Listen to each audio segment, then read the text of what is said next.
মাননীয় chief whip. মাননীয় speaker, মাননীয় সংসদ সদস্য তার বক্তৃতার মধ্যে এক জায়গায় বলেছেন শুভঙ্করের ফাঁকি জুলাই সনদের ব্যাপার নিয়ে।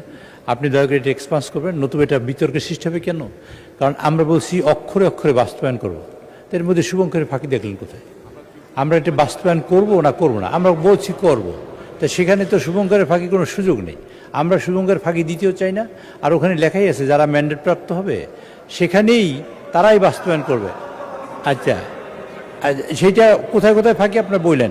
আমরা বলছি সংবিধান সংশোধন হবে, সেই ক্ষেত্রে আমরা ওনাদের চাই, আহ্বান করছি যে আমরা ঐক্যবদ্ধভাবে, যেমন আমরা ঐক্যবদ্ধভাবে এই উদ্ভূত পরিস্থিতি তেল এবং গ্যাসে হয়েছে, আমরা সমাধান করার চেষ্টা করছি একই পদ্ধতিতে। আমরা জুলাই সংসদ জুলাই সনদ যাতে বাস্তবায়ন হয় তাতেও আমরা ওনাদের সহযোগিতায় আমরা সহযোগিতা প্রস্তুত, এবং আমরা চাই ঐক্যবদ্ধভাবে এই দেশটাকে গণতন্ত্রকে সামনে নিয়ে যেতে, ঐক্যবদ্ধভাবে এই দেশটার গণতন্ত্র বিল্ড আপ করতে, ঐক্যবদ্ধভাবে এই দেশের যে মানুষ যে আকাঙ্ক্ষা নিয়ে জুলাই বিপ্লব করেছে সে আকাঙ্ক্ষাকে ধারণ করে সেটা বাস্তবায়ন করতে। কাজে এখানে শুভঙ্করের ফাঁকি দেওয়ার কোনো সুযোগ নেই। আমি এক্সপেন্স করার জন্য অনুরোধ করছি। ধন্যবাদ মাননীয় স্পিকার।